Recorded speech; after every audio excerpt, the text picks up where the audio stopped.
Caller says that there's a gash on the patient's neck. It looks like someone slashed her neck. This after a young woman was killed last month inside her apartment in Tamarack. The Broward Sheriff's Office announced that the suspect, Sakina Thompson, is now in custody. This episode contains mature themes, including topics of obsession, betrayal, and violent acts, which some viewers may find distressing. Viewers' discretion is strongly advised. You think you know how love triangles end? Maybe heartbreak, maybe a few tears. But what if one small lie, one moment of jealousy, could shatter everything? Imagine a bright young woman with a future full of promise, her life stolen in a single, deadly act of revenge. But who's to blame? The man who flirted? The woman so scorned? Or the haunting choices that led these three people down this tragic path? Stay tuned. You'll want to know how obsession, betrayal, and fury collided on one fateful day, and why it's the kind of story that might just make you look twice at the relationships in your own life. By the end, you would be questioning where the line between love and hate really is. Let's step into this gripping case from Florida, where a vibrant young woman's life ended under horrifying circumstances, all while the rest of the community struggled to make sense of it. It was a hot July afternoon in Tamarack, Florida, a community generally known for its slower pace and sense of security. Neighbors were going about their daily routines. Some people were heading back from grocery runs, others were attending to grandchildren, and a few were simply enjoying the Florida sunshine. By evening, everything was set to change. There was a frantic call to emergency responders around mid-afternoon. In the background, you could hear fear. Someone had stumbled upon a horrifying sight. The woman on the call could hardly find the words. She muttered, "It looks like her throat. Oh my goodness." Caller says that there's a gash on the patient's neck. It looks like someone slashed her neck. Paramedics and sheriff's deputies rushed to the apartment as fast as they could, but they were already too late. Inside one of the second-floor units, 23-year-old Kayla Hodgson lay motionless. Hovered above the investigation, where detectives say the victim died under suspicious circumstances. The initial shock was enough to send waves of panic through the building. It wasn't just any injury. According to paramedics, Kayla had multiple wounds from a sharp object and a single brutal cut across her neck. The first responders realized instantly that nothing could be done to save her. At this moment, everyone had the same question. Who would do this? And why would they do it in such a brutal way? I am very happy to hear about it because we were scared. We heard different stories from different people, and I happened to live on the floor above her, so. Kayla, at just 23, was the definition of a young woman chasing her dreams. By day, she worked as a flight attendant, always impeccably dressed, maintaining a cheerful presence for passengers and offering reassurance if anyone felt uneasy in the air. By night, Kayla would switch roles and become a friendly bartender at special events, known for lighting up any occasion. People who knew her say she was charismatic, quick to laugh, and easy to love. Loved ones described Kayla as the sort of person who could instantly connect with strangers. If you were having a bad day, she found a way to lift your spirits. If you were celebrating, she matched your joy tenfold. She was at that stage in life where everything felt possible. Traveling the world, meeting new people, and going out with friends, frequently dancing away the stress of daily life. Now imagine being one of her neighbors, hearing that your friendly, upbeat neighbor was found in her own home with a deep slash across her neck. They were frightened, not only for themselves, but also heartbroken for Kayla's family. It was a sight no one should ever witness. By the next day, news trucks and journalists gathered around the Tamarack Village apartments. Yellow tape blocked access to that second-floor unit, and the local sheriff's office set up a mobile command center near the complex. Everyone wanted to know, is there a dangerous individual on the loose? Neighbors started sharing rumors in hushed conversations. Was it someone Kayla knew? Could it be random? Had there been any arguments lately? Others panicked about their safety. Am I safe in my own home? Should we be locking our doors even during the day? Family members, desperately seeking answers, waited behind the tape. Hands over their mouths, tears in their eyes. It's impossible to describe how that heartbreak must have felt. Seeing the place where Kayla once laughed and lived, now guarded as a crime scene. Investigators quickly discovered there was nothing random about Kayla's murder. People close to her knew she had formed a bond with a man named Terry, someone with a reputation for having a violent streak. The rumor was that Terry had a complicated on-and-off relationship with another woman named Sakina, and Kayla might have been caught in the crossfire. Suddenly, the police had a lead. They began questioning friends, sifting through social media, looking for a clue that could tie these three lives together. Terry's name kept popping up, but so did Sakina's. And the deeper investigators dug, the clearer it became that Sakina was no ordinary bystander. Sakina, a 28-year-old nail technician from New York, had a bright smile for clients, but a stormy personal life.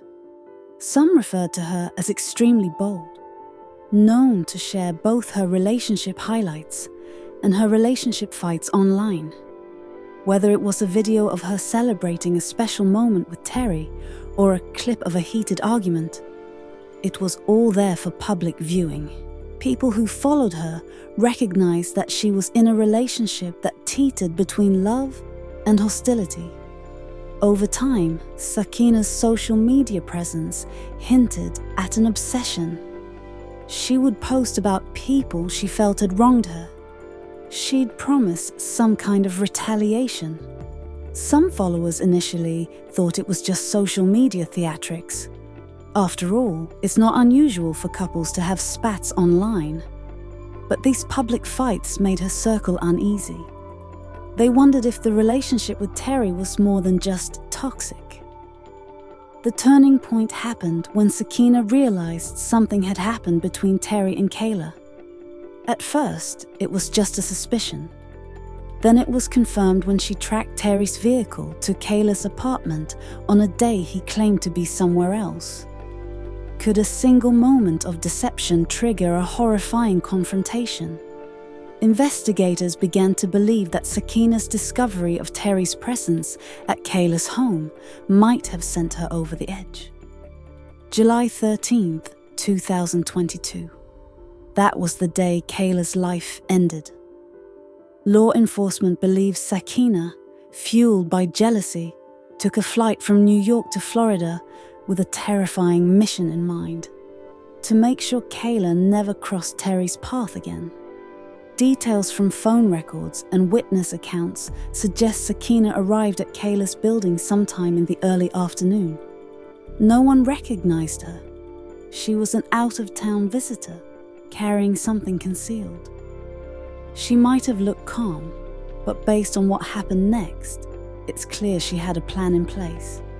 Shortly after Kayla was found by a horrified neighbor, Sakina seemed to disappear. Investigators discovered evidence that she returned to the airport and boarded a plane back to New York, reunited with Terry as if nothing had happened. Meanwhile, paramedics in Florida were declaring Kayla dead on the spot. For nearly 3 weeks, the Tamarack community was left in a state of panic. Kayla's family pleaded for answers, and the sheriff's department had limited information to share publicly. Behind closed doors, detectives worked non-stop, building a timeline and gathering evidence. Little by little, they pieced it together. Terry's car had been at Kayla's apartment the day before the murder. Sakina's phone pinged in the same location the following day. Security footage from the area revealed a woman matching Sakina's description entering and leaving. Friends and family of Kayla organized small vigils, lighting candles and releasing balloons, trying to keep Kayla's memory alive even as the killer remained free. August 3rd, 2022. Sakina was arrested in Springfield Gardens, Queens, New York. She didn't resist.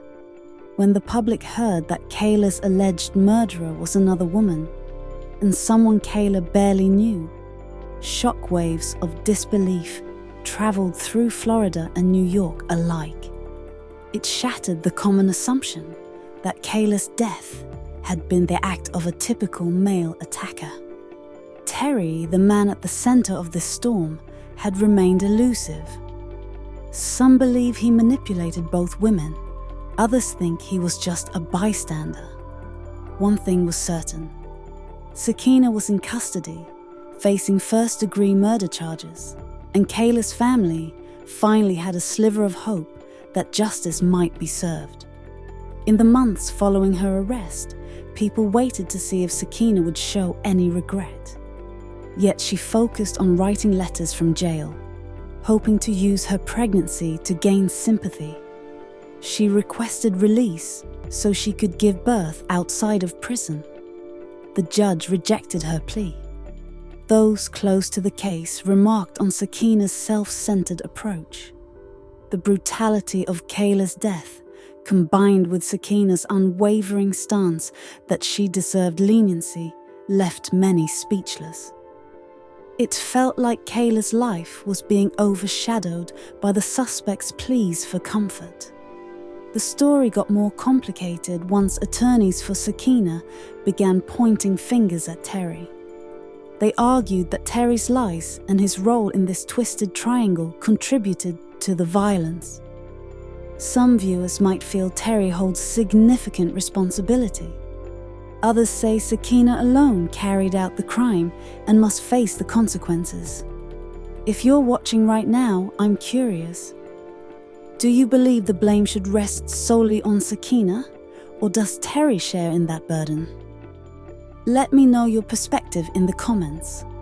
It's a tough question. Where does accountability begin and end when jealousy leads to extreme actions? Through all of this, Kayla's loved ones have been left with unimaginable grief. Her mother often recalls how Kayla would excitedly talk about her future. Maybe she would become a travel influencer or open a bar of her own. A friend from her bartending team described Kayla as the spark of the group, always cheering on co-workers to do their best and customers to enjoy their time. It hurts to think that a chance encounter with a man turned into a life-ending event. The legal process drags on. With first-degree murder charges, prosecutors in Florida are determined to keep Sakina behind bars. Meanwhile, there are rumors that Sakina's defense team may try to reduce the charges or blame mental stress. They may argue that her mind wasn't clear due to the volatile romance with Terry. This is a point where I'd love for you, the viewer, to join the conversation. If you have any personal experiences or insights, feel free to share in the comments. Sometimes your story can be the wake-up call someone else needs. Sakina gave birth behind bars, a twist that raised eyebrows and opened up more questions. What will become of that child? Will they ever hear about what happened to Kayla? The father, Terry, has to face these realities too. Thank you for joining me today. May Kayla's story encourage us all to handle our relationships with empathy and watch out for red flags before it's too late. Stay safe, take care of each other, and I'll see you in our next story.